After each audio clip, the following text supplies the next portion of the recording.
Telugu Desam party రాష్ట్ర అధ్యక్షులు పల్లా శ్రీనివాస్ గారు, తెలుగుదేశం పార్టీ జాతీయ ప్రధాన కార్యదర్శి లోకేష్ గారు, ఈ కార్యక్రమానికి ఆహ్వానించినటువంటి కేంద్ర రాష్ట్ర ప్రభుత్వాలకు సంబంధించిన మంత్రివర్గ సభ్యులు, మన పార్టీకి సంబంధించి గౌరవ పార్లమెంట్ సభ్యులు, గౌరవ శాసన సభ్యులు, గౌరవ శాసన మండలి సభ్యులు, నియోజకవర్గాల ఇన్ఛార్జీలు, జిల్లాల పార్టీ అధ్యక్షులు, జోనల్ ఇన్ఛార్జెస్, అదే మరిగా అన్ని నియోజకవర్గాల్లో అబ్జర్వర్స్ అయినటువంటి నియోజకవర్గ అబ్జర్వర్లు, వీళ్ళందరినీ ఈ కార్యక్రమానికి మనం ఆహ్వానించాం. ఒక విధంగా చెప్పాలంటే ఇది ఒక ప్రత్యేకమైన కార్యక్రమం. ఫోకస్ అప్రోచ్ తీసుకోవాలనే ఉద్దేశంతోనే ఎవరైతే పదవుల్లో ఉన్న వారిని ఆహ్వానించి ఈ కార్యక్రమాన్ని ఏ విధంగా లాస్ట్ మైలుకి తీసుకుపోవాలనో మీ అందరికీ చెప్పడమే కాకుండా దీన్ని అమలు చేయడం కూడా విత్ ప్రిసిషన్ అండ్ పర్ఫెక్షన్ చేయాలనే ఉద్దేశంతోనే ఈ కార్యక్రమానికి శ్రీకారం చుట్టాం. ఈరోజు మన ప్రభుత్వం వచ్చి సంవత్సరం అయింది. ఏడాది పాలన నిర్ణయాలు, కార్యక్రమాల్ని, పథకాల్ని, పనుల్ని, విజయాల్ని ప్రజల్లోకి తీసుకెళ్లేందుకు సుపరిపాలన తొలి అడుగు మొన్నే తలపెట్టాం. మొదటి సంవత్సరం సుపరిపాలన తొలి అడుగు అనే పేరుతో పెట్టి మళ్ళీ ప్రజల జీవన ప్రమాణాలు పెంచడానికి, పునరంకితం కావడానికి మొన్నే ఒక వినూత్నమైన కార్యక్రమానికి శ్రీకారం చుట్టాం. ప్రజాప్రతినిధులు, అధికార యంత్రాంగం ఇద్దరు కూడా దగ్గర 2000 మందితో ఒక కార్యక్రమానికి శ్రీకారం చుట్టి ఈ సంవత్సరం ఏం చేశాం, రాబోయే సంవత్సరం ఏం చేయాలి, 5 సంవత్సరాల్లో మనం ఏం చేయబోతున్నాం, 2047కి రాష్ట్రాన్ని ఏ విధంగా ముందుకు తీసుకుపోతామో ఒక నిర్దిష్టమైనటువంటి టార్గెట్స్తో ఆ కార్యక్రమంలో చర్చించాం. ఇందులో కూడా మీరు ఒక్కసారి చూస్తే ఇక్కడ ఉండే వాళ్ళందరం కూడా పాలసీ మేకర్స్. ఇటు శాసనసభలో చట్టాలు తేవాలన్నా, పార్లమెంట్లో చట్టాలు తేవాలన్నా ఇక్కడ మనకు ఒక ప్రత్యేకత ఉంది. ఇక్కడ అసెంబ్లీలో మనం ఒకసారి చూస్తే మనం ఒక ఎన్డీఏ గవర్నమెంట్లో ఉన్నాం, కూటమి ప్రభుత్వం ఉంది. ఈ కూటమి ప్రభుత్వంలో మెయిన్ పార్టీ తెలుగుదేశం పార్టీ, ఇంకొక పక్క జనసేన, అదే మరిగా బీజేపీ, ముగ్గురం కూడా ఉన్నాం. ఈ ముగ్గురు 3 పార్టీలు కలిసి ఎప్పటికప్పుడు సమన్వయంతో ముందుకు పోతున్నాం. మనం అందరం ఒక్క విషయం గుర్తుపెట్టుకోవాల్సిన అవసరం ఉంది. 5 సంవత్సరాలు ఈ రాష్ట్రంలో అనేక ఇబ్బందులు పడ్డాం. ప్రజలు కూడా అనేక ఇబ్బందులు పడ్డారు. అడుగడుగున అణచివేసే ధోరణితో ముందుకు పోతే మనం అందరం కలిసి, ఆ రోజు నేను కానీ, పవన్ కళ్యాణ్ గారు కానీ, బీజేపీ కానీ అందరం కలిసి విధ్వంసం నుంచి మళ్ళీ వికాసం వైపు రాష్ట్రాన్ని పునర్నిర్మాణం చేస్తామని చాలా స్పష్టమైన హామీ ఇచ్చాం. దీన్ని నమ్మారు. నమ్మడమే కాదు, నేను రాజకీయాల్లో చూస్తే తెలుగుదేశం పార్టీ అనేక సందర్భాల్లో ఒక దిగ్విజయాల్ని సాధించాం. కానీ అవన్నీ కంపేర్ చేసుకుంటే 94% స్ట్రైక్ రేటుతో మొన్న ఎన్నికల్లో అఖండ విజయాన్ని సాధించి పెట్టారంటే అది మన మీద ఉండే నమ్మకం అని మరొక్కసారి మీ అందరికీ విజ్ఞప్తి చేస్తున్నా. ఆ నమ్మకాన్ని, ప్రజల్ని, ఆశల్ని, యాస్పిరేషన్స్ని కాపాడుకోవాల్సిన బాధ్యత మన పైన ఉంది. ఏ ప్రభుత్వం అయినా సరే చేసిన పనులు చెప్పుకోవాలి. ఏ నాయకుడైనా సరే ప్రజల్లోకి వెళ్ళడంలో నామోషే పడకూడదు. పదే పదే మీరు ఎంత తిరగగలిగితే అంత మీరు రాణించే పరిస్థితి ఉంటుంది. ప్రజలకు మీరు ఎంత అందుబాటులో ఉంటే ప్రజలు మిమ్మల్ని ఆదరించే పరిస్థితి వస్తుంది. ఈ విషయం మనం గుర్తుపెట్టుకోవాలి. పని చేయడం ఒక ఎత్తు, ప్రజలకు అందుబాటులో ఉండడం ఇంకొక ఎత్తు. మనం చేసిన పనులు పదే పదే ప్రజలకు చెప్పడం కూడా ఇంకొక విధానం. అదే సమయంలో కొన్ని పనులు కాకపోతే ఎందుకు కాలేదో చెప్పడం కూడా మన బాధ్యత. ఇంకొక పక్క మీరు గుర్తుపెట్టుకోవాల్సింది, ఏదైతే ఈరోజు ప్రజా సమస్యల్ని పరిష్కారం చేస్తూ ప్రజల్లో ఒక తృప్తిని మనం చూడాల్సిన అవసరం ఉంది. ఇంకొక పక్క భవిష్యత్తు పైన ఒక భరోసా, ఒక నమ్మకాన్ని కల్పించవలసిన బాధ్యత మనందరిపైన ఉంది. ఇవి రెండూ రావాలంటే మనం చేసే పనుల మీద ఆధారపడుతుంది, నాయకుడి యొక్క విశ్వాసం పైన ఆధారపడుతుంది. ఈ విషయం కూడా మీరు గుర్తుపెట్టుకోవాలి. మొన్న ఎన్నికల్లో ఎన్ని విన్యాసాలు చేసినా, ఎన్ని దౌర్జన్యాలు చేసినా నిలబడుకున్నాం, పోరాడాం, సఫర్ అయ్యాం. కానీ ప్రజలు మేమున్నామని అండగా నిలబడి, మొన్న చూస్తే నేను నా చరిత్రలో చాలా ఎన్నికలు చూశాను, కానీ ఫస్ట్ టైం మొన్న ఎన్నికలు నేను చూస్తే ఎక్కడ కూడా వీలైనంత వరకు తప్పులు చేయకుండా స్ట్రాటజీలో ముందుకు పోయాం. అలయన్స్ దగ్గర నుంచి, అభ్యర్థుల ఎంపిక దగ్గర నుంచి నిర్మోహమాటంగా అందరికీ చెప్పవలసిన విషయాలు చెప్పాం. గెలిపే ధ్యేయంగా ఆలోచించాం.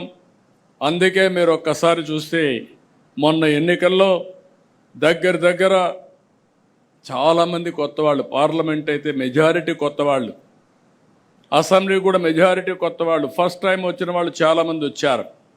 రెండోది మీరు చూస్తే సోషల్ రీఇంజనీరింగ్ చేశాం. రాష్ట్రంలో మొట్టమొదటిసారిగా జనాభా దామాషా ప్రకారం అన్ని మతాలకి, అన్ని కులాలకి, ప్రత్యేక అన్ని ప్రాంతాల్లో న్యాయం చేయాలనుకున్నాం, న్యాయం కూడా చేశాం.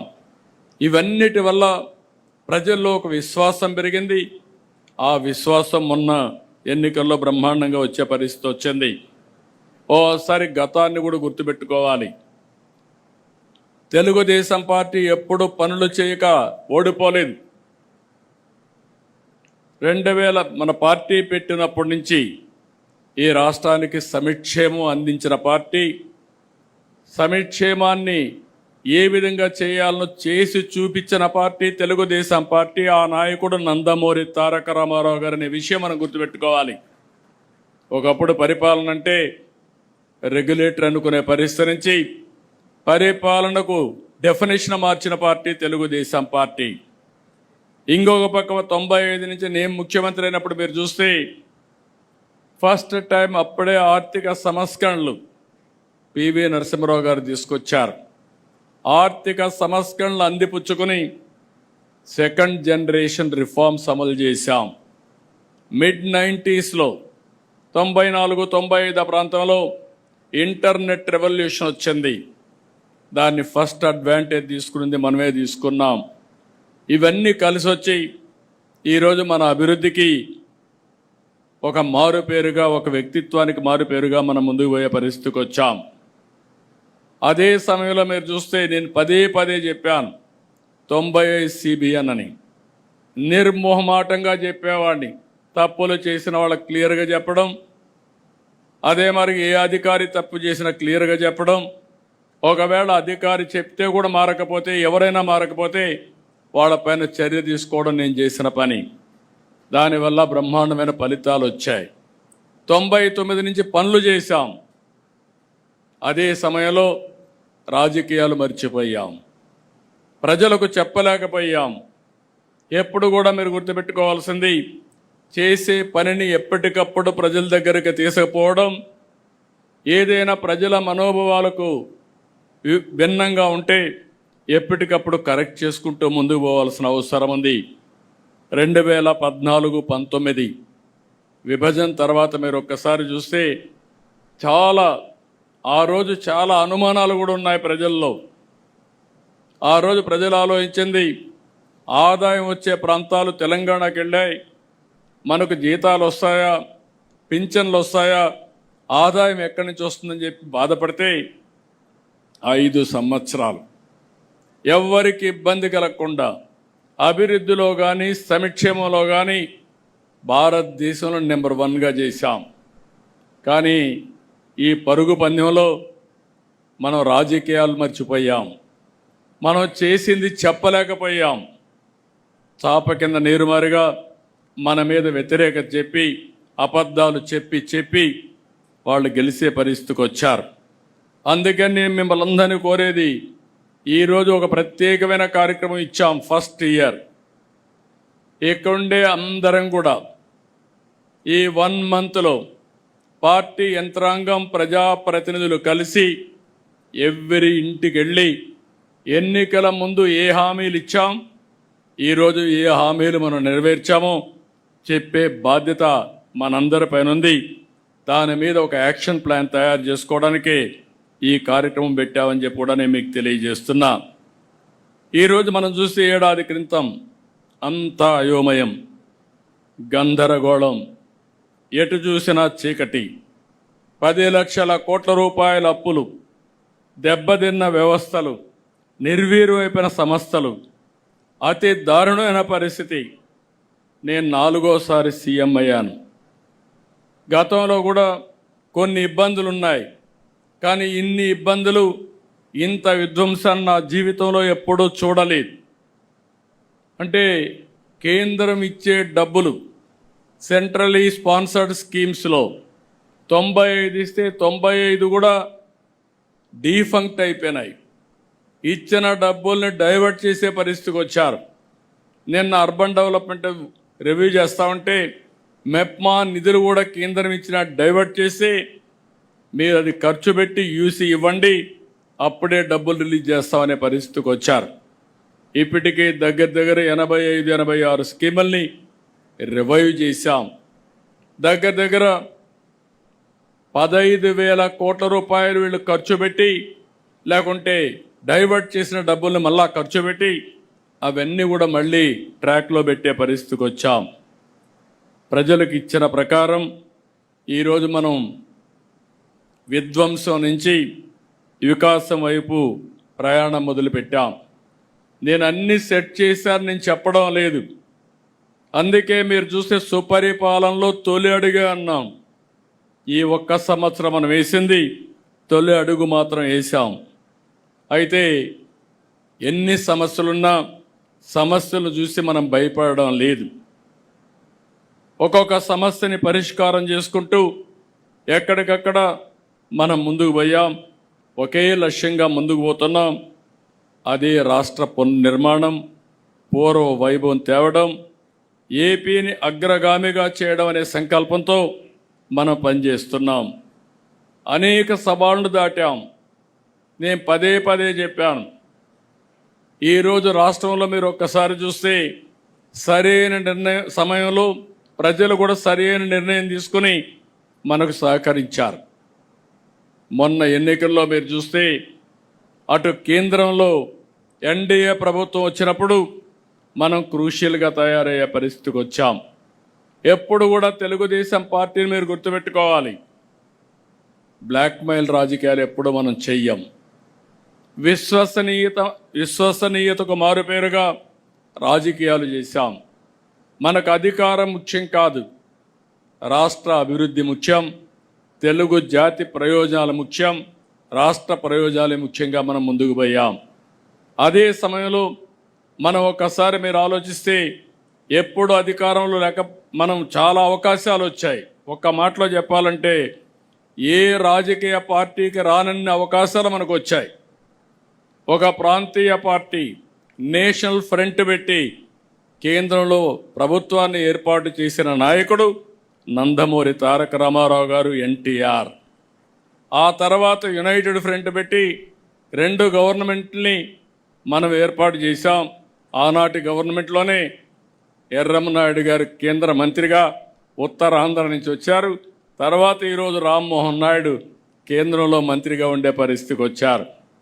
అదే సమయంలో మీరు ఒకసారి ఆలోచిస్తే ఎన్డీఏ ఒకటి, వాజ్పేయి గారి గవర్నమెంట్, ఆ రోజు మెజారిటీ సభ్యులు, సుస్థిరమైన ప్రభుత్వానికి తెలుగుదేశం పార్టీ కూటమిలో భాగస్వాములై చిత్తశుద్ధితో పనిచేశాం.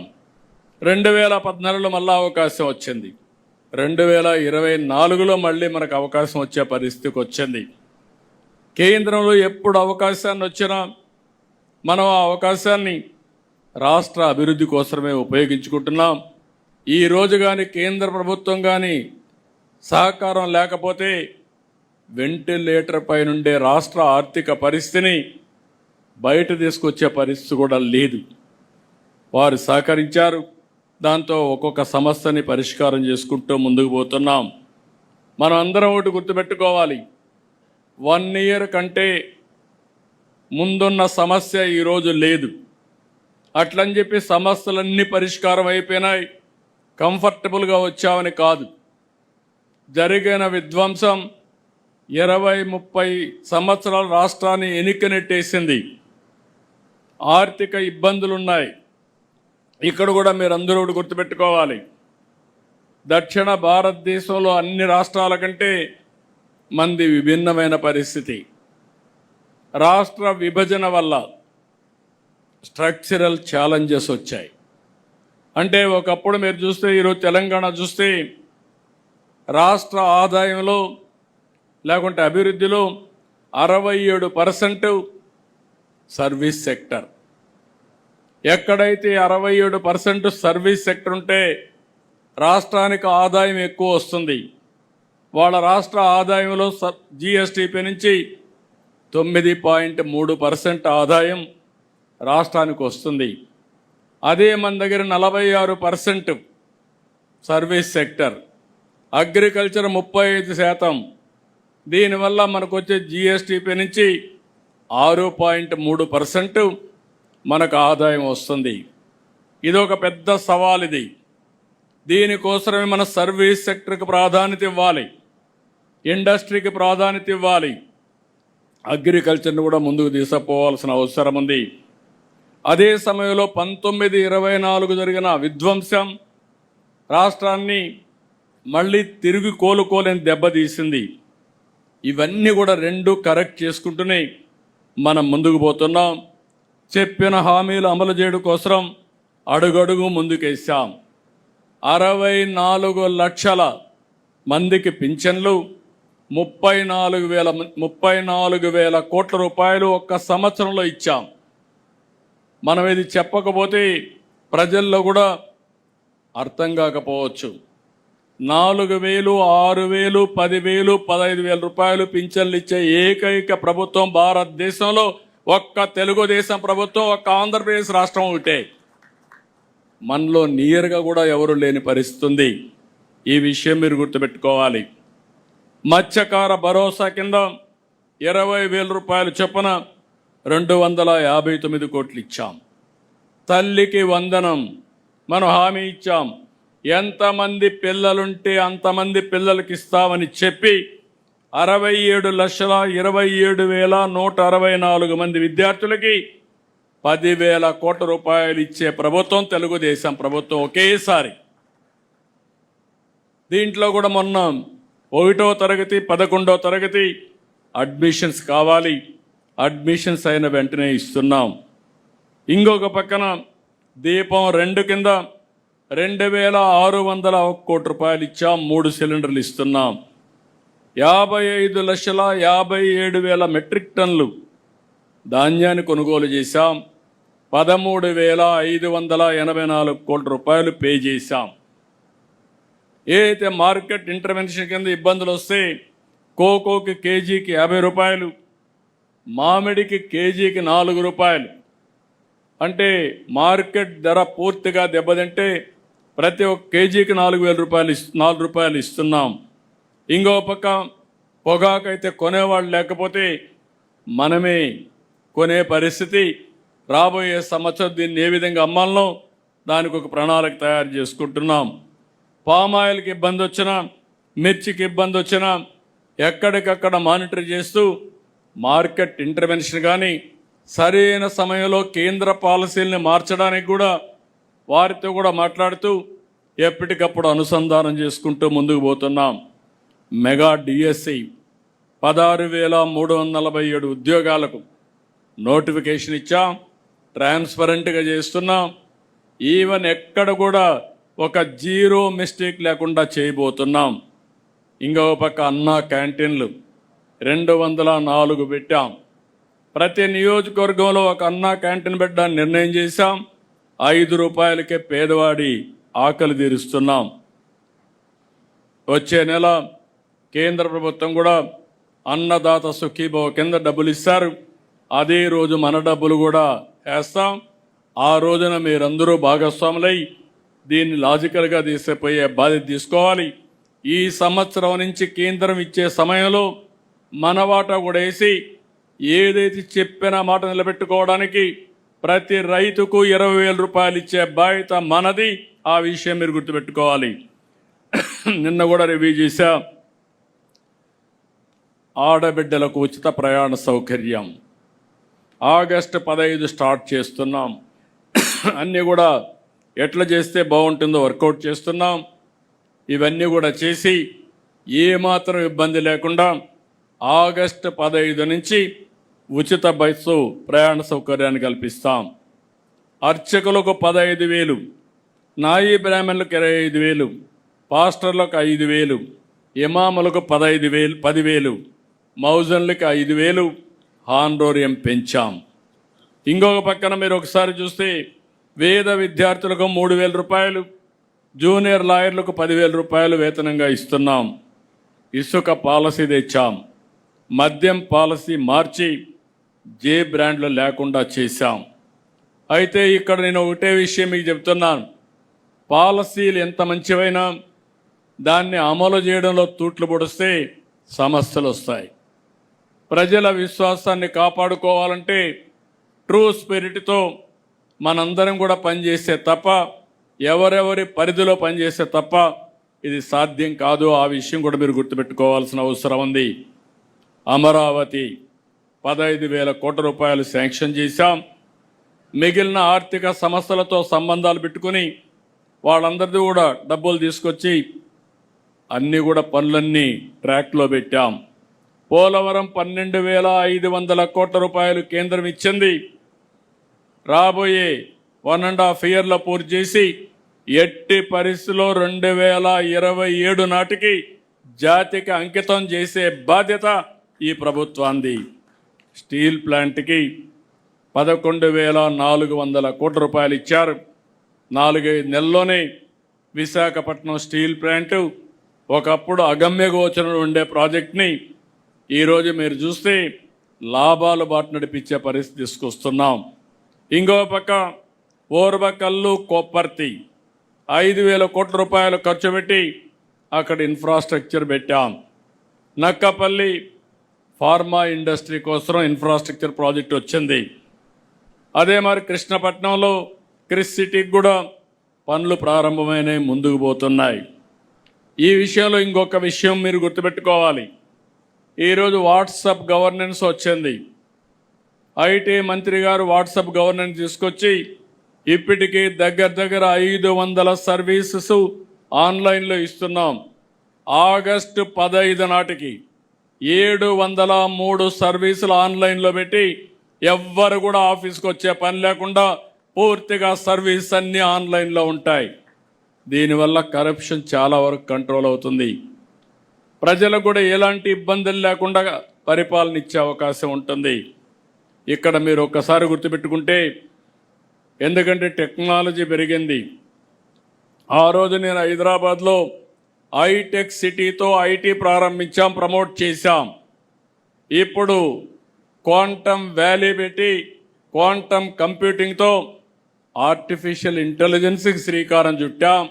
దీనికి తొలి అడుగు భారతదేశంలో టెక్నాలజీ ప్రభుత్వంలో వాడకంలో నెంబర్ 1గా ఆంధ్రప్రదేశ్ ఉంటుంది. దాంట్లో అనుమానం లేదని మరొకసారి మీ అందరికీ విజ్ఞప్తి చేస్తున్నా. ఇంకో పక్కన చాలామంది సర్వేలు కూడా మీరు ఫాలో అవుతూ ఉంటారు, కన్ఫ్యూజ్ చేస్తూనే ఉంటారు. తెలుగుదేశం పార్టీ కంటే బెస్ట్గా సర్వేలు చేయించుకునే వాళ్ళు ఎవరు ఉండరని నా నమ్మకం. నేను ఒక్క సర్వే పైన ఆధారపడను. అనునిత్యం అనేక విధాలుగా సమాచారం వస్తూనే ఉంటుంది. క్యూఆర్ కోడ్ మొదలుకొని, డిజిటల్ పెనిట్రేషన్ మొదలుకొని, క్యాపీ మీరు ఏ సర్వేలన్నా ఎవరేం చెప్పినా వాళ్ళది ఒక సర్వే. వాళ్ళందరివి కలిసి నేను డేటా అనలిటిక్స్ చేసుకొని ఏది వాస్తవం, క్షేత్రస్థాయిలో ఏమనుకుంటున్నారో రియల్ టైంలో తెప్పిస్తున్నానని చెప్పి కూడా నేను మీకు తెలియజేస్తున్నా. అది మీ అందరితో షేర్ చేసుకుంటాను. నేను ఒకటే విజ్ఞప్తి చేస్తున్నా, మనం ఏమనుకుంటున్నాం అనేది కాదు, ప్రజలు మనల గురించి ఏమనుకుంటున్నారో అది ముఖ్యం. ఒక వ్యక్తి మీద కానీ ఒక ప్రభుత్వం మీద కానీ అది అనునిత్యంగానే మనం తెప్పించుకోగలిగితే మనం తప్పులు చేయడం మానేస్తాం. నేను ఆ విషయంలో కూడా చూస్తున్నాను. ఏ నాయకుడు ఏ విధంగా పనులు చేస్తున్నాడు. ఒక ఆయన ఎక్కువ బాగా పనులు చేస్తాడు, అంతకంటే ఎక్కువ చెడ్డ పేరు తెచ్చుకుంటాడు. ఒక ఆయన తక్కువ పనులు చేస్తాడు, ఎక్కువ మంచి పేరు తెచ్చుకుంటాడు. ఒక ఆయన చేసిన పని కరెక్ట్గా చెప్పుకోగలుగుతున్నాడు, దానివల్ల ఫలితాలు మెండుగా వస్తున్నాయి. ఇలాంటి డిఫరెంట్ మోడల్స్ ఉన్నాయి. ఈరోజు ప్రభుత్వంలో కానీ పార్టీలో కానీ రెండు పక్కల మీరు ఒకసారి చూస్తే క్షేత్రస్థాయి నుంచి రాష్ట్ర స్థాయి వరకు ఎప్పటికప్పుడు అధ్యయనం చేసి దాన్ని కరెక్ట్ మెజర్స్ కూడా తీసుకుంటున్నాం. నేను మిమ్మల్ని అందరినీ ఒకటే కోరుకుంటున్నా, మళ్ళీ మీరు గెలవాలని. మీరు ఓసారి తెలుగుదేశం పార్టీ ఒక కుటుంబం, బీ క్లియర్. ఈరోజు ఎర్రమనాయుడు గారు ఆ రోజు పార్టీకి పనిచేస్తే ఈరోజు రామ్మోహన్ నాయుడు గారు కేంద్ర మంత్రి అయ్యారంటే అది కుటుంబ వ్యవస్థని పదే నేను చెప్తున్నా, అదే చేస్తున్నామని చెప్పి మీ అందరికి విజ్ఞప్తి చేస్తున్నా. బాలయోగి ఉన్నప్పుడు, ఆయన చనిపోయినప్పుడు హరీష్ అయితే చాలా చిన్నవాడు. తర్వాత బాలయోగి చనిపోయిన తర్వాత, ఆయన పెద్ద అయిన తర్వాత, చదువుకున్న తర్వాత మళ్ళీ ఎతికి ఆయన తీసుకొచ్చి ఎంపీ చేసిన పార్టీ తెలుగుదేశం పార్టీ. అది కుటుంబ బాంధవ్యం అంటే. First of all A party అయినా సరే, ఏ ప్రొఫెషన్ అయినా సరే దానికి కొన్ని నామ్స్ ఉంటాయి. అలాంటి ఉన్నప్పుడు ఎవరైతే పార్టీకి సిన్సియర్గా ఉంటారో, ప్రజాసేవకు అంకితమై పనిచేస్తారో అలాంటి కుటుంబాలని గుర్తుపెట్టుకొని ఎక్కడికక్కడ మనం ముందుకు పోవాల్సిన బాధ్యత మన మీద ఉంటుంది. అప్పుడే సస్టైనబిలిటీ వస్తుంది, స్టెబిలిటీ వస్తుందని చెప్పి కూడా నేను మీకు తెలియజేస్తున్నా. అదే సమయంలో మేము ఉంటాం, వారసత్వం ఉంది, మేము పనిచేయం, మీ ఇష్టం అంటే నమస్కారం తప్ప వేరే మార్గం లేదు. హ్యాండ్ హోల్డింగ్ ఇస్తాం, మిమ్మల్ని గుర్తిస్తాం, గౌరవిస్తాం. అదే సమయంలో దాన్ని నిలబెట్టుకోవాల్సిన బాధ్యత కూడా ఉంటుంది. ఈ విషయం కూడా మీరు గుర్తుపెట్టుకోవాల్సిన అవసరం ఉంది. ఈరోజు మనందరం ఎప్పుడు కూడా ఎన్నికలు లాస్ట్ 1 year ఆలోచిస్తూ ఉంటారు. 4 ఏళ్ళు పట్టించుకోకుండా లాస్ట్ 1 year క్యాంపెయిన్ చేస్తే, లేకుంటే మనం ఏదో చెప్తే ప్రజలు నమ్మడానికి సిద్ధంగా లేరు. అందుకే మొదటి సంవత్సరం నుంచి చిన్న పొరపాట్లుంటే కరెక్ట్ చేసుకుంటాం. మన పాలసీ నిర్ణయాలు ఏమైనా తప్పుంటే అవి కూడా సరిదిద్దుకుంటాం. మన పరిపాలనా విధానంలో ఏమైనా లోటుపాట్లుంటే అవి కూడా కరెక్ట్ చేసుకుందాం. మన ప్రవర్తనలో కూడా ప్రజలకు నచ్చని విషయాలు, మన కార్యకర్తలకు నచ్చని విషయాలుంటే అవి కూడా కరెక్ట్ చేసుకుందాం. కడాన మీరు ఒకటి గుర్తుపెట్టుకోవాలి, రైట్ పాత్ అనేది ఒకటే, ట్రూత్ అనేది ఒకటే. ప్రజలు మెచ్చాలి, కార్యకర్తలు ఆమోదించాలి. తెలుగుదేశం పార్టీ ఎన్నికలప్పుడు ఏ మెజారిటీ వచ్చిందో దానికంటే అనునిత్యం ఇంకా మెజారిటీ పెంచుకునే విధంగా ప్రజా విశ్వాసాన్ని పెంచుకోవడం కోసం మనం పనిచేస్తున్నామని చెప్పి కూడా నేను మీకు తెలియజేస్తున్నా. ఇది మీకు అందరికీ కూడా కొంత కొత్త అనిపించవచ్చు, ఏంటి ఇవన్నీ అవసరం అని అనిపించవచ్చు. కానీ మనం చేసే పనులు నేను డిఫరెంట్ టైమ్స్లో డిఫరెంట్ చేశాను. ఒకప్పుడు 95లో మీరు ఒక్కసారి చూస్తే నేను వస్తున్నానంటే రాష్ట్రంలో అందరూ భయపడిపోయేవాళ్ళు. ఎక్కడ హెలికాప్టర్ ఎక్కుతానో తెలియదు. ఐఏఎస్ ఆఫీసర్లు కానీ, మన మంత్రులు కానీ, మన ఎమ్మెల్యేలు కానీ అందరికీ భయం ఉండేది. అందుకే తప్పులు చేయడానికి సాహసించేవాళ్ళు కాదు. ఇప్పుడు కాలం మారింది, కానీ టెక్నాలజీ వచ్చింది. మీకు పదే పదే సమాచారం తీసుకొని చెప్పకపోతే, మీరు వినకపోతే మీరే కాదు అధికార యంత్రాంగం కూడా ఏ విధంగా ప్రజాహితం కోసం పనులు చేయాలనో అవి మాత్రం తప్పవని మరొక్కసారి తెలియజేస్తున్నా. నిన్నే స్టార్ట్ చేశాను. ఇప్పటికే 4 ఎమ్మెల్యేలు పిలిపించి మాట్లాడాను. 1-to-1 మాట్లాడుతున్నా. అవసరమైతే ప్రతిరోజు 1 గంట పెట్టుకుంటా. ఒక 4 మీతో మాట్లాడతా. నిర్మోహమాటంగా మీకు చెప్తా. మీరు చెప్పింది వింటా. మళ్ళీ నేను గైడ్ చేస్తా. మారితే శుభం, మారకపోతే మనం ఏ విధంగా ముందుకు పోవాల్సిన అవసరం ఉంది. ఈ విషయం కూడా నేను చాలా స్పష్టంగా ఉన్నా. మొహమాటం లేదు, ఎవరి విషయంలో మొహమాటం లేదు.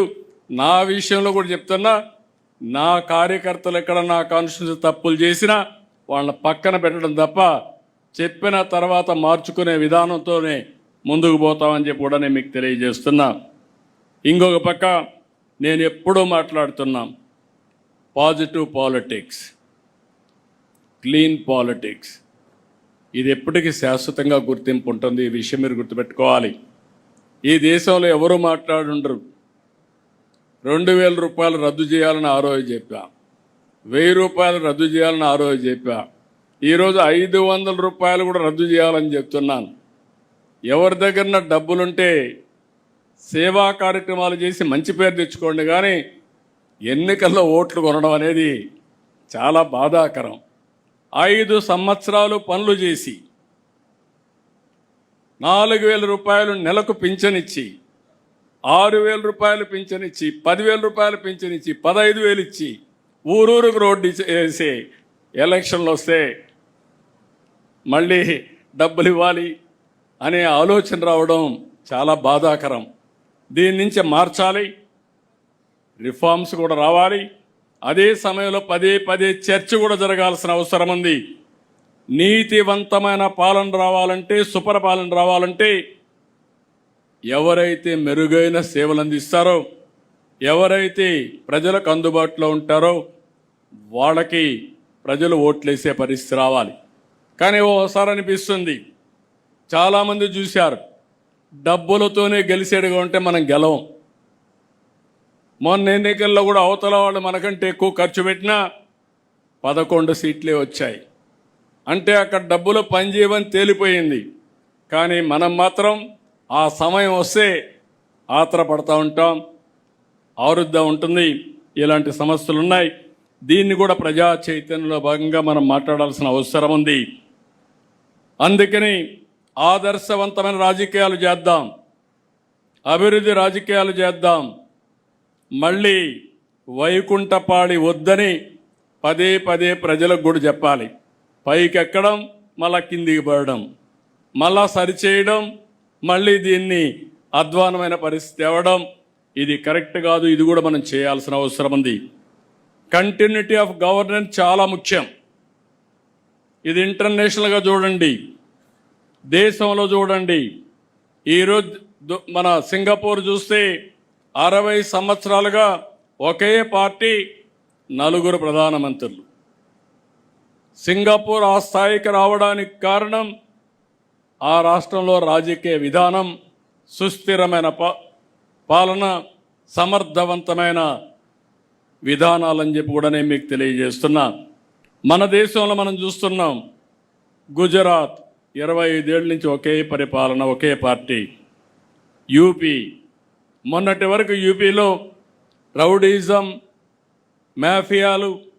ఈరోజు రౌడీజం పోయింది, మాఫియాలు పోయినాయి, అభివృద్ధి జరిగే పరిస్థితి వస్తూ ఉంది.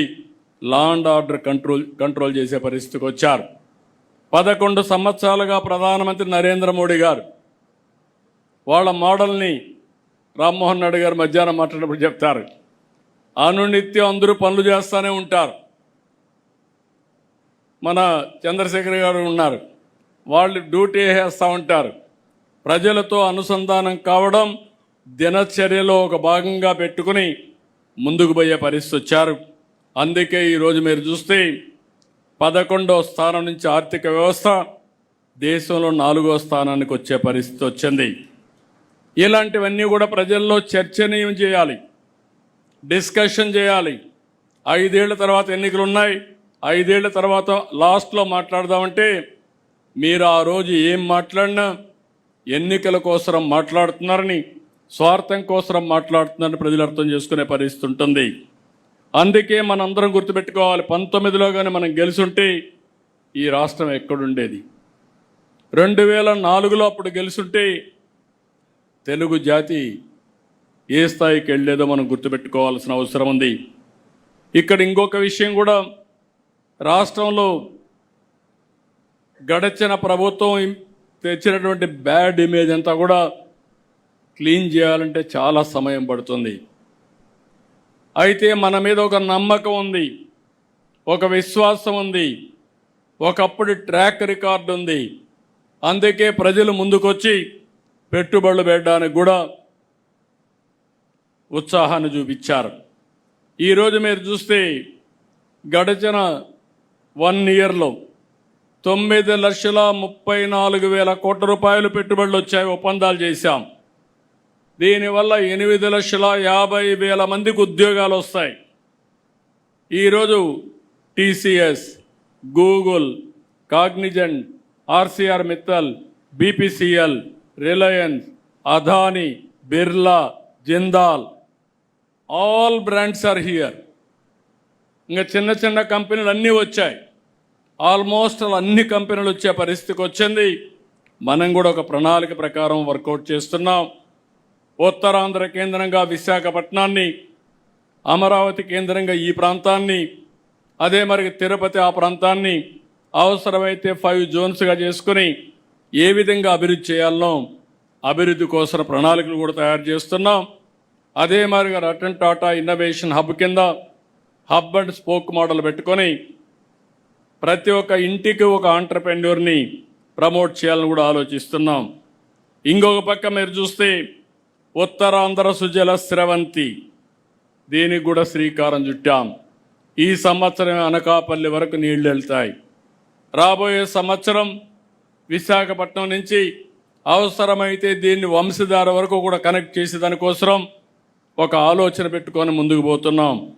ఇంకొక పక్క ఎప్పుడూ పెట్టని విధంగా రాయలసీమలో అందరి నీవా పైన ఒక్క సంవత్సరం 3,873 కోట్ల రూపాయలు ఖర్చు పెట్టి పనులు పూర్తి చేసిన పార్టీ తెలుగుదేశం పార్టీ అని చెప్పి కూడా నేను మీకు తెలియజేస్తున్నా. ఇది మనం చెప్పకపోతే, పదే పదే చెప్పకపోతే ప్రజలకు అర్థం కాదు. ఈ విషయం కూడా మీరు గుర్తుపెట్టుకోవాలి. ఇంకొక పక్క రాయలసీమలో aerospace, defence, automobile, electronics, food processing పరిశ్రమలు తీసుకొస్తున్నాం. ఓర్వకల్లో డ్రోన్ సిటీ, తిరుపతిలో లేపాక్షి, కడపలో జిందాల్తో steel plant, Kopparthi industrial park కూడా తీసుకొస్తున్నాం. విశాఖపట్నంలో పెద్ద ఎత్తున యు నేమ్ ఎనీథింగ్ అన్నీ కూడా వచ్చే పరిస్థితి వచ్చింది. గూగుల్ వస్తూ ఉంది, విమానాశ్రయం పూర్తి అవుతూ ఉంది, ఇంకో మెట్రో తీసుకొస్తున్నాం. ఇంకో పక్క 2 స్టీల్ ప్లాంట్లు. అంటే భారతదేశంలో ఒక జిల్లాలో ఇంత పెద్ద ఎత్తున స్టీల్ ప్రొడ్యూస్ చేసే రాష్ట్రం లేదు, జిల్లా లేదు. అలాంటి మిత్తల్ది కానీ ప్లస్ విశాఖపట్నం స్టీల్ ప్లాంట్ 2 వచ్చే పరిస్థితికి వచ్చింది. ఇంకొక పక్కన మీ అందరికీ పదే పదే చెప్పాను, PM Surya Ghar, roof top solar, 20 లక్షల ఫ్యామిలీస్లో మనం దీన్ని తీసుకెళ్లాలనుకున్నాం. నిన్నే కుప్పంలో టెండర్ పిలిచారు, బాగానే కాస్ట్ ఎఫెక్టివ్గా వచ్చింది. దాన్ని రోల్ అవుట్ చేయమన్నా త్రూ అవుట్ ది స్టేట్ చేస్తున్నాం. మీ క్యాంపెయిన్లో ఇది కూడా మీరు తీసుకోవాలి. ఎవరైతే ఎస్సీ ఎస్టీలకి పూర్తిగా మనమే పెట్టి ఫ్రీ కరెంట్ ఇస్తాం, వాళ్ళకి కానీ సర్ప్లస్గా కానీ ప్రొడ్యూస్ చేస్తే అది గ్రిడ్కి ఇస్తే అదనంగా వాళ్లకు మానిటైజేషన్ వస్తుంది. అదే మాదిరిగా బీసీలకు 98,000 వరకు 3 కిలోవాట్ల వరకు వాళ్ళు సోలార్ పెట్టుకోవడానికి వెసులుబాటు ఇస్తాం. అదే సమయంలో ఓసీలకు కూడా 70,000 రూపాయలు మనం సబ్సిడీ ఇచ్చే విధంగా, దగ్గర 78,000 రూపాయలు సబ్సిడీ ఇచ్చే విధంగా ఎన్ని కిలోవాట్లు పెట్టుకున్నా ఇచ్చే ఏర్పాటు చేస్తాం. దీన్ని ప్రమోట్ చేయాలి, మన కార్యకర్తలకు కూడా చెప్పాలి. దీన్ని పెట్టుకోగలిగితే కరెంటు ఛార్జీలు కట్టే పరిస్థితి ఉండదు. అవసరమైతే అదనంగా ఉత్పత్తి అయితే ఈవీ వెహికల్స్కి ఛార్జింగ్ చేసుకునే అవకాశం కూడా వస్తుంది. కుసుమ్ కూడా పెట్టాం. ఎవరైనా ముందుకు రైతులు వస్తే కుసుమ్ కింద వాళ్లకు ఫ్రీగా పెట్టించి అదనపు కరెంటు అమ్ముకునే విధంగా, అదనపు కరెంటు వాళ్ళు వేరే విధంగా వాడుకోవడానికి కావాలంటే ఇంటికి వాడుకోవడానికి కూడా పెడతాం. ఇవన్నీ మనం చేసిన పనులు చెప్తూనే జరిగే రాజకీయాలు కూడా మీరు చెప్పాలి. నేడు రాజకీయాలు పూర్తిగా మారిపోయినాయి. ఈరోజు మీరు ఒకసారి చూస్తే ఎకనామిక్ టెర్రరిస్టులు వచ్చే పరిస్థితి వచ్చింది. పదే పదే మనం మాట్లాడుతున్నాం. టెర్రరిజం ప్రపంచానికే పెద్ద ప్రమాదం అని. అదే సమయంలో ఎకనామిక్ టెర్రరిజం కూడా దేశ ఆర్థిక వ్యవస్థకి, రాష్ట్ర ఆర్థిక వ్యవస్థకి అంతే ప్రమాదం. ఇంకో పక్క క్రిమినల్స్ రాజకీయ ముసుగులో తిరుగుతున్నారు. నేను పదే పదే చెప్పాను, ఈ విషయం కూడా మీరు అధ్యయనం చేసుకోవాల్సిన అవసరం ఉంది. తీవ్రవాద సమస్య, ఫ్యాక్షన్ పాలిటిక్స్, అదే సమయంలో కమ్యూనల్ వైలెన్స్, రౌడీజం నిర్మోహమాటంగా అణిచివేశాం. అక్కడ రాజీ లేదు, అడ్డంకులు లేవు.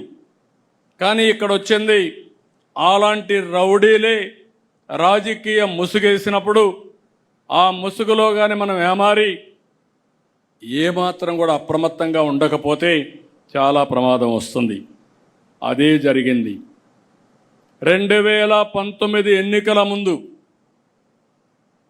వివేకానంద రెడ్డి హత్య ఒక ఉదాహరణ.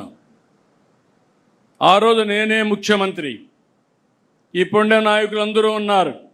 ఎన్నికల్లో చాలా బిజీగా ఉన్న సీట్ల పంపిణీలో తెల్లవారితో నిద్రలేస్తే వార్త సాక్షి పేపర్లో గుండెపోటుతో చనిపోయాడు. నేను కూడా నమ్మాను.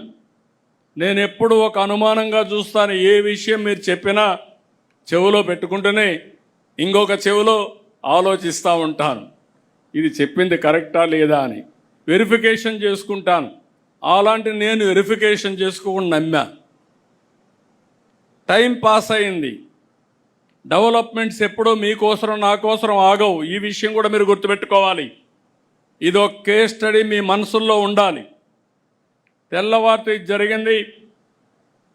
ఎవరైతే చేసిన వ్యక్తులు జాగ్రత్తగా ఉన్నారు, ప్రణాళికలు రచించుకుంటున్నారు, మనం మాత్రం కంట్రోల్ చేయాల్సిన వ్యక్తులం ఏమరపాటుకు గురయ్యాం. ఏమరపాటుకు గురవుతానే అక్కడి నుంచి మీరు చూస్తే తీరిగ్గా హైదరాబాద్ నుంచి కారు వచ్చాడు. ఆయన కుమార్తె అడిగింది పోస్ట్ మార్టం చేయమని. అప్పటికే బాక్స్ కూడా రెడీ అయిపోయింది. అంటే అతి దారుణంగా చంపేసి మెదడంతా బయట వచ్చే విధంగా గొడ్డలతో నరికి రూము బాత్రూమ్ అంతా బ్లడ్ అయిపోయి దాన్నంతా కడిగి బాక్స్లో పెట్టి ఆ బాడీని కూడా ఎక్కడికక్కడ కుట్లేసి మళ్ళీ గుడ్ల కప్పేసి అంత్యక్రియలు చేయడానికి సిద్ధమైపోయే పరిస్థితికి వచ్చారు. అప్పుడు తీసుకుపోయి పోస్ట్ మార్టం చేస్తే ఇమ్మీడియట్గా ఇది గొడ్డలు వేయటం తేలిన 5 నిమిషాల్లో మాట మార్చేసి నా తండ్రి చనిపోయాడు, ఈరోజు మా బాబాయిని కూడా చంపేశారు, నేను అనాథ అయిపోయానని చెప్పితే ఈ రాష్ట్రం నమ్మింది. మనం మోసపోయాం. ఒక్క విషయం మీరు గుర్తుపెట్టుకోవాలి. కుండేవాళ్ళ పాలసీ మేకర్స్ ఉన్నాం, పాలసీని ఎగ్జిక్యూట్ చేసే మంత్రులు ఉన్నాం. ఆ రోజు కానీ మనకు ఆలోచన వచ్చి కరెక్ట్గా 1 గంట 2 గంటలు అక్కడ అన్నీ వదిలిపెట్టండి, 2 గంటలు మనం ఆలోచించి అప్పటికప్పుడే మొత్తం రికార్డ్స్ అన్ని సీజ్ చేసి దోషులను కానీ అరెస్ట్ చేసుంటే మనం ఓడిపోయేవాళ్ళం ఆ తమ్ముళ్ళు ఎమ్మెల్యేలు మీరు గుర్తుపెట్టుకోవాలి. That is politics. Right time, తప్పు చేసినా ఏది జరిగినా రైట్ టైంలో సరైన నిర్ణయం తీసుకుంటే అక్కడి నుంచి ఏదైనా కంట్రోల్ చేసే అవకాశం వస్తుంది. కానీ మనం పెద్ద మనుషులం, మనం ఇలా విధంగా ఆలోచించాం కాబట్టి ఏం జరిగినా మనం నిమిత్త మాత్రం అంటే రాష్ట్రం నష్టపోతుంది. అదే జరిగింది. అదొక్క సంఘటన కాదు. కోడికత్తి డ్రామా చూశారు, గులకరాయి డ్రామా చూశాం. అది అధికారంలో ఉండి ఒకప్పుడు అపోజిషన్లో ఉండి బాబాయ్ హత్య, అపోజిషన్ అయిపోయిన తర్వాత అధికారంలో ఉంటే మళ్ళీ డ్రామాలు. ఇప్పుడు మళ్ళీ అపోజిషన్లోకి వస్తే ఇంటి దగ్గర ఫైర్ యాక్సిడెంట్ అనే పేరు పెట్టి గడ్డేది గాలిందని దాన్ని రాజకీయం చేయడం. అది చేసినప్పుడు మీ ఇంట్లో టీవీలు ఉన్నాయి, సీసీటీవీ కెమెరాలు ఉన్నాయి, డేటా ఇమ్మంటే నేను డేటా ఇవ్వను, నువ్వేం చేసుకుంటా చేసుకో, కానీ మీరు నాకు సెక్యూరిటీ లేకుండా చేస్తాను ఎదురుదాడి చేయడం. నిన్న మొన్న మీరు చూశారు, ఒక రాజకీయ నాయకుడు పరామర్శిస్తాడు, తప్పు లేదు, పరామర్శించేవాడు ఎవరిని పరామర్శించాలి? గంజాయి బ్యాచ్నా, రౌడీ షీటర్నా? అంటే మీ పార్టీలో ఉండే రౌడీ షీటర్లు గంజాయి బ్యాచ్ని మీరు ప్రోత్సహిస్తే మేము యాక్షన్ తీసుకుంటే అది తప్పు. యాక్షన్ తీసుకోకపోతే మీ అందరికీ లైసెన్సు. రాష్ట్రం అంతా వెళ్ళి ఇష్టానుసారంగా 3 సంవత్సరాల ఆడబిడ్డల పైన అత్యాచారాలు చేస్తూ ఉంటే వీళ్ళని వదిలిపెట్టాల. వదిలిపెట్టకుండా ఫర్మ్ యాక్షన్ తీసుకుంటే పోలీసులు ఎక్సెస్గా బిహేవ్ చేస్తున్నారని మాట్లాడతారు. అది అయిన తర్వాత మీరు చూశారు, రెండోది నేరుగా గుంటూరు సత్తెనపల్లిలో మీరు జరిగింది చూస్తే ఎంత దారుణంగా జరిగిందో ఒక్కసారి మీరు గుర్తుపెట్టుకోండి. కారులో పోతూ కారు కింద hit and run, hit and go, చక్రాల కింద మనిషి పడిపోతే మనమైతే దారిలో ఉంటే పక్కన యాక్సిడెంట్ అయితే నిలబెట్టి ముందు వాళ్ళని హాస్పిటల్కి పంపించి పరామర్శించి టైం ఉంటే మనమే తీసుకుపోయి హాస్పిటల్కి పంపించిన తర్వాత మళ్ళా ప్రయాణం కొనసాగిస్తాం, ఎంత అర్జెంట్ అయినా. అది సోషల్ రెస్పాన్సిబిలిటీ. అలాంటిది నీ కారు కింద పడిపోతే కనీసం పట్టించుకోకుండా తీసి బయట పారేసి వెళ్ళిపోయిన సందర్భాన్ని మనం చూస్తే, తిరిగి ఇదే కారులో జరిగిందని ఎవిడెన్స్ వచ్చిన తర్వాత, పేపర్ ఉందని, టీవీ ఉందని ఎదురుదాడి చేసే పరిస్థితి వస్తే ఎక్కడికి పోతున్నాం రాజకీయాలు? అంటే ఎలాంటి కరుడు గట్టినటువంటి వ్యక్తి ఎలాంటి నేర రాజకీయాలు చేస్తూ సమాజాన్ని అతలాకుతలం చేస్తూ ఉంటే తిరిగి ఆడబిడ్డలపైన హత్యలు జరుగుతున్నాయి, రోడ్డు యాక్సిడెంట్లు జరుగుతున్నాయి, లేకుంటే రౌడీజం జరుగుతూ ఉంది, దొంగతనాలు జరుగుతున్నాయంటే దానికి మనం జవాబుదారీతనంగా ఉండాలి. అందుకే నేను చెప్పాను, టెక్నాలజీ కూడా ఉపయోగిస్తున్నా. ఎవ్రీవేర్ టెక్నాలజీ కూడా ఉపయోగించి ఎవరైనా సరే తప్పులు చేస్తే వాళ్ళని సాక్ష్యాధారాలతో పెట్టి ప్రజల్లో చైతన్యం తీసుకొచ్చి వీళ్ళ అరాచకాలకు అడ్డుకట్టేసే విధంగా ఈరోజు కార్యక్రమాలు చేస్తున్నాను. నాకు కావాల్సింది ఒకటే గుర్తుపెట్టుకోండి, public safety is most important. ఎవడైనా సరే తప్పు చేస్తే అలాంటి వారిని కఠినంగా శిక్షించి లా అండ్ ఆర్డర్ కాపాడడం తెలుగుదేశం పార్టీ బాధ్యత, ఎన్డీఏ బాధ్యత. ఆ విషయం వీళ్ళు గుర్తుపెట్టుకోవాల్సిందిగా మరొక్కసారి కోరుతున్నా. ప్రజలకు కూడా ఈ విషయాలు తెలియాల్సిన అవసరం ఉంది. కులం పేరుతో రెచ్చగొడతారు, మతం పేరుతో రెచ్చగొడతారు. ఒక పాస్టర్ హైదరాబాద్ నుంచి బయలుదేరి వచ్చి తాగుతూ వచ్చి కడాన యాక్సిడెంట్ చనిపోతే ప్రభుత్వం చంపేసిందని పెడతారు, పోలీసులు చంపేశారని పెడతారు. నేను సమాచారం ఇమ్మంటాను, సాక్ష్యాలు ఇమ్మంటాం, సమాధానం చెప్పరు. వెనకుండి రాజకీయాలు చేస్తారు.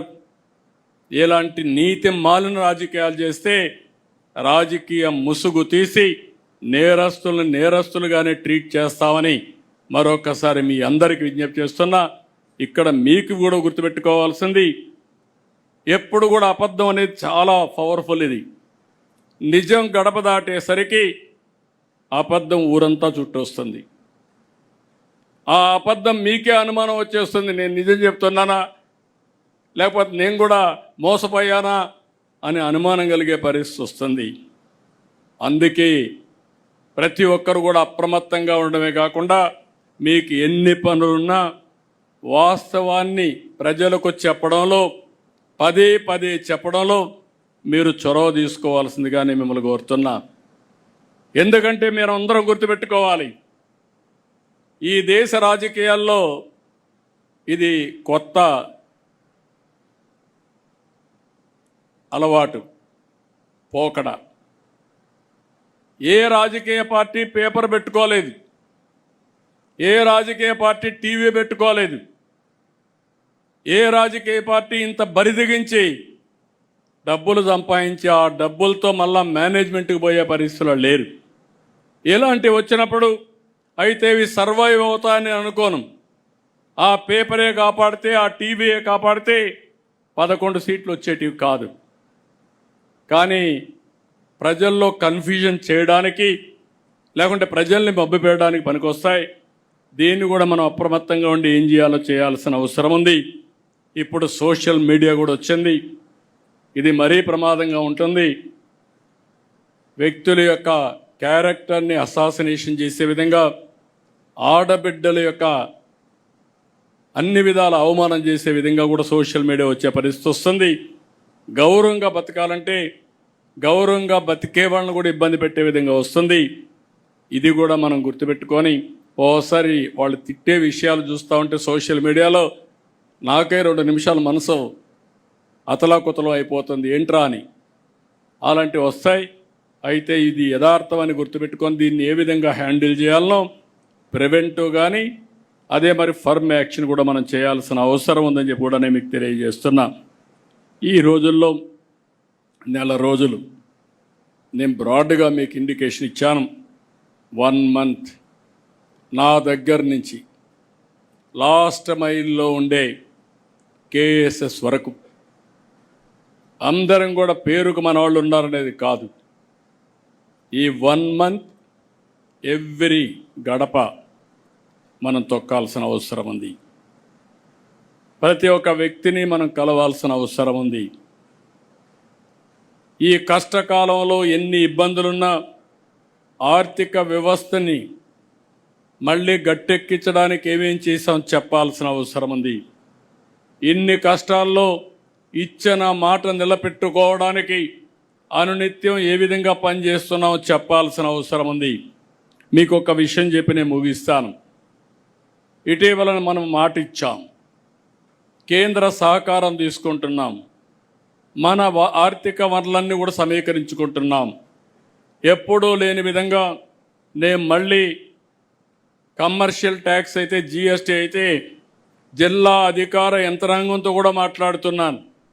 వాళ్ళకు కూడా అకౌంటబిలిటీ ఫిక్స్ చేస్తున్నాను. వనరుల సమీకరణ కోసం ముందుకు పోతున్నాం. స్ట్రక్చరల్ ఛాలెంజెస్ని, ఇటీవల జరిగినటువంటి ధ్వంసాన్ని 2 నుంచి బయటపడేయడానికి అనేక విధాలుగా ఆలోచించి మాట నిలబెట్టుకోవడానికి సంక్షేమ కార్యక్రమాలు ఇవ్వాలి. నేను పదే పదే చెప్పాను, అభివృద్ధి సంక్షేమం 2 ప్యారలల్గా తీసుకెళ్తాం. అభివృద్ధి జరిగితే ఆదాయం పెరుగుతుంది, ఆదాయం పెరిగితే సంక్షేమానికి అభివృద్ధికి మళ్ళా నిధులు వస్తాయి. ఒక్కోసారి అప్పులు తెస్తే అప్పులు ఇచ్చేవాళ్ళు కూడా ఉండరు. కానీ 5 సంవత్సరాల్లో జరిగింది ఏంటి? అప్పులు తీసుకొచ్చారు. కడాన కొన్ని అప్పులు మీరు చూస్తే 25 సంవత్సరాలు మద్యపాన నిషేధాన్ని పెడతామన్న పార్టీ మద్యపానాన్ని తాకట్టు పెట్టి 25 సంవత్సరాలు తాకట్టు పెట్టి దగ్గర 25,000 కోట్ల రూపాయలు అప్పు తీసుకొచ్చే పరిస్థితికి వచ్చారు. ఎంఆర్ఓ ఆఫీసుల్ని తాకట్టులో పెట్టారు. ఇంకొక పక్క మీరు చూస్తే ఎక్కడికక్కడ హాస్పిటల్స్ తాకట్లు పెట్టే పరిస్థితికి వచ్చారు. ఈరోజు మనం వచ్చిన తర్వాత ఏదైతే అమరావతి మానిటైజేషన్ ప్రాజెక్ట్ అది ఈరోజు రైతుల ముందుకు వచ్చారు, భూమి ఇచ్చారు, తిరిగి డెవలప్ చేసి వాళ్ళకి ఇస్తాం. కొంత భూమి ఆఫీసులు కానీ ఇన్ఫ్రాస్ట్రక్చర్ కడతాం, కొంత భూమి మిగిలితే కొన్ని సంస్థలు కూడా ఇచ్చి ఆ మిగిలిన దాన్ని అమ్మితే ఆ డబ్బులతో ఇన్ఫ్రాస్ట్రక్చర్ డెవలప్ చేసే పరిస్థితి వస్తుంది. అయితే ఈరోజు డబ్బులు రాదు, ఇప్పుడు అమ్మితే తక్కువ ధరలు ఉంటాయి, అభివృద్ధి పెరిగితే ధరలు పెరుగుతాయి. నేను హైదరాబాద్లో చూశాను, హైటెక్ సిటీ ప్రారంభించినప్పుడు ఆ ప్రాంతంలో ఎకరాలు ₹1,00,000, ఇప్పుడు 100 కోట్ల రూపాయలు. అది దాని విలువ. అభివృద్ధి జరిగినప్పుడు విలువ మారిపోతుంది. ఒక ఇండస్ట్రీ వచ్చినా, ఒక రోడ్డు వచ్చినా, ఏది వచ్చినా. ఆ విధంగా దాన్ని చేస్తే అందరికీ లెటర్లు పంపించారు, వ్యతిరేక క్యాంపెయిన్ చేశారు. ఆ రోజు కూడా ఇదే మారిగా అమరావతి పైన విష ప్రచారం చేసి డబ్బులు ఇవ్వకుండా అన్ని ఏజెన్సీలకు పంపించి ఇష్టానుసారంగా ప్రవర్తించారు. నిన్న మీరు చూస్తే మైనింగ్ అంతా కూడా ప్రొటెక్ట్ చేసి మైనింగ్లో వచ్చే ఆదాయాన్ని చూపించి మనం కొంత అప్పు తీసుకొచ్చి మనం చెప్పిన మాట నిలబెట్టుకోవడానికి ముందుకు పోతున్నాం. దానికి అందరికీ లెటర్లు రాసి ఏదో కాన్స్టిట్యూషనల్ వైలేషన్ అని, మీరు చేసింది చెప్పిన దానికి వ్యతిరేకంగా మద్యపాన నిషేధాన్ని తెస్తామని చెప్పి మద్యపానాన్ని 25 సంవత్సరాలు తాకట్టు పెట్టి డబ్బులు తేవడం అది తప్పు. నేను ఈరోజు short term, medium term, long term balance చేసుకుని అభివృద్ధిని పట్టాలెక్కించి ఆదాయాన్ని పెంచుకుంటూ తాత్కాలికంగా చెప్పిన మాట నిలబెట్టుకోవడానికి అదనంగా కొంత డబ్బులు తీసుకునే పరిస్థితి తీసుకొస్తున్నాం. ఇది తప్పు కాదు. కేంద్రం ఎంత ఇవ్వాలనో అంత తీసుకొచ్చాం. ఈరోజు మీరు చూస్తే పోలవరం డబ్బులు ఇచ్చారు, విశాఖపట్నం స్టీల్ ప్లాంట్కి ఇచ్చారు. మనకు ఇబ్బందులు ఉన్నాయంటే శాసక కింద డబ్బులు తీసుకొచ్చాం. అదే సమయంలో కొంత వెసులుబాటు కోసరం మనం ఈ పనులు చేస్తామంటే అడ్డుపడి ఇవ్వకపోతే ఇవ్వలేదు, ఇస్తే ఎక్కడైనా డబ్బులు తెస్తే ఇవ్వనీయకుండా అడ్డుపడడం, ఇదేమి రాజకీయం నాకు అర్థం కావడం లేదు. అంటే ఇంత నీచమైన రాజకీయాలు కూడా చేసి మళ్ళీ ప్రజల్ని మెప్పించాలని ఆలోచించిన వాళ్ళని ప్రజల్లో మనం ఎడ్యుకేట్ చేయాల్సిన అవసరం ఉంది. నేను చాలా స్పష్టంగా ఉన్నా. నా ఆలోచన short time, medium term, long term మూడు కూడా బ్యాలెన్స్ చేసుకొని సస్టైనబుల్ ఎకానమీతో ఆర్థిక వ్యవస్థ సుస్థిరత అదే మరికి స్టేబుల్గా చేసి దీన్ని బ్యాలెన్స్ చేయడం మన ఆలోచన. ఈ విషయాన్ని కూడా మీరు అర్థం చేసుకొని ప్రజల్లోకి తీసుకుపోవాల్సిందిగా నేను మిమ్మల్ని అందరినీ కోరుతున్నా. ఈ కార్యక్రమంలో కావలసిన లిటరేచర్ తయారు చేశాం, పార్టీ మొడాలిటీస్ కూడా తయారు చేశాం. మన వాళ్ళు అవన్నీ ఎక్స్ప్లెయిన్ చేస్తారు. అల్టిమేట్గా నేను ఒకటే చెప్తున్నా, ఎక్కువ మంది యంగ్స్టర్స్ ఉన్నారు, ఎక్కువ మంది ఫస్ట్ టైం ఎమ్మెల్యేలుగా ఎంపీలుగా అయిన వాళ్ళు ఉన్నారు. మీలో ఆలోచన విధానం ఇన్నోవేటివ్గా ఉండాలి. లేదంటే మీరు అర్థం చేసుకునే సమయానికి మీ 5 ఏళ్ళు అయిపోతే మళ్ళా మనం ఎక్స్ఎమ్మెల్యేలుగా ఉండాల్సి వస్తుంది. అది రాకుండా ఉండాలంటే ఎప్పటికప్పుడు కోపప్ చేసుకొని కరెక్టివ్ మెజర్స్ తీసుకొని మీరు ముందుకు పోవాల్సిన అవసరం ఉంది. యాస్పిరేషన్స్ ఉన్నాయి, కార్యకర్తల్లో యాస్పిరేషన్స్ ఉన్నాయి, పబ్లిక్లో యాస్పిరేషన్స్ ఉన్నాయి.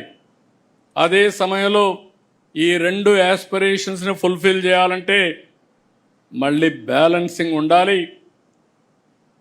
ఎక్కడన్నా తప్పులు జరిగితే మళ్ళీ ఇబ్బందులు వచ్చే అవకాశం ఉంటుంది. ఈ విషయం కూడా మీరు గుర్తుపెట్టుకోవాలి. అందుకే ఈ మీటింగ్ తర్వాత మనకు ఒక ఐడియా వస్తుంది. మీరు 1 మంత్ మీరు నేను ప్రచారం చేస్తాం. నేను అయిన తర్వాత కూడా మళ్ళీ ఎప్పటికప్పుడు అనలైజ్ చేస్తా.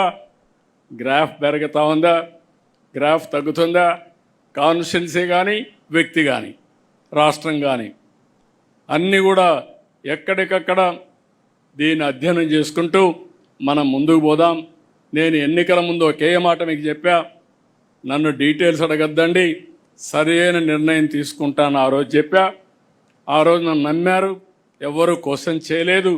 అందుకే ఎప్పుడూ రానంత విజయం 94% స్ట్రైక్ రేట్ వచ్చిందంటే ఆ రోజు తీసుకున్న నిర్ణయాలే కారణం. ఇప్పుడు కూడా నా ప్రణాళిక 2029. ఆ విషయం మీరు గుర్తుపెట్టుకోండి. 1 ఇయర్ అయింది. నేను అందుకే పాంప్లెట్ వేసినప్పుడు కూడా పెట్టాను, సుపరిపాలనలో తెలుగు తొలి అడుగు 4.1 అంటే 4వసారి ముఖ్యమంత్రి, మొదటి సంవత్సరం. ఇప్పుడు 2వ సంవత్సరం మీటర్ స్టార్ట్ అయింది, అప్పుడే 1 మంత్ అయిపోయింది. I'm calculating month, day, hour and year. So every నిమిషం ఆలోచించుకొని మనం చేయవలసిన పనులు గుర్తుపెట్టుకొని అవి చేస్తూనే అవి సమర్థవంతంగా ప్రజల్లోకి తీసుకుపోవడానికి మనందరం కూడా చేయాల్సిన అవసరం ఉంది. కార్యకర్తల్లో ఉత్తేజాన్ని తేవాలి, అది కూడా మళ్ళీ నేను మాట్లాడినప్పుడు చెప్తాను. అదే సమయంలో ప్రజలకు అందుబాటులో ఉండాలి. 2 కూడా బ్యాలెన్స్ చేసుకొని ముందుకు పోవాల్సి కోరుకుంటూ ఈ కార్యక్రమానికి వచ్చిన మిమ్మల్ని మళ్ళీ ఒకసారి చెప్తున్నా, ఆషామాషిగా తీసుకోవద్దండి, సీరియస్గా తీసుకోండి. అయితే ఇది నాట్ మరీ ఇది కూడా కాదు, నేను అందుకే పదే చెప్తున్నా ఈ మధ్య, హార్డ్ వర్క్ కాదు కావాల్సింది, స్మార్ట్ వర్క్. పార్టీలో కూడా కావాల్సిన స్మార్ట్ వర్క్ కావాలి. ఆ టెక్నిక్స్, ఆ స్కిల్స్ మీకు వస్తే చాలా ఈజీగా ఉంటుంది, సులభంగా ఉంటుంది. రెండవది, ఎంజాయ్ చేసే అవకాశం కూడా వస్తుంది. ఎప్పుడు కూడా ఫెటిక్ వస్తుందంటే కారణం ఇష్టం లేకుండా పనిచేస్తే. ఇష్టం లేకుండా పనిచేస్తే కష్టం అనిపిస్తుంది, ఇష్టంగా పనిచేస్తే ఆనందాన్ని, ఎనర్జీని పెంచుతుంది. ఈ విషయం కూడా మీరు గుర్తుపెట్టుకోవాల్సిందిగా మరొక్కసారి కోరుకుంటూ, ఆ దిశగా సుపరిపాలనలో తొలి అడుగు గ్రాండ్ సక్సెస్ అయ్యేటిగా 30 days. ఇంకొక పని లేదు, no exemption, no permissions, no టానా, నో ఆట. మీరు అవన్నీ పెట్టుకుంటే మాత్రం ఈడ లేనిపోని ప్రాబ్లమ్స్ వస్తాయి. టాటా చెప్పేస్తారు. మీరు ఆట టానా ఆడిపోతే మీకు టాటా ఇక్కడ చెప్పేస్తారు, అక్కడి నుంచి మీరందరూ ఫినిష్ అయిపోతాం. కాబట్టి ఇవన్నీ గుర్తుపెట్టుకోవాలి. There is no substitute. అందరం కలిసి సమిష్టిగా పనిచేద్దామని మరొక్కసారి విజ్ఞప్తి చేస్తూ అందరికీ నమస్కారాలు. Thank you అనండా.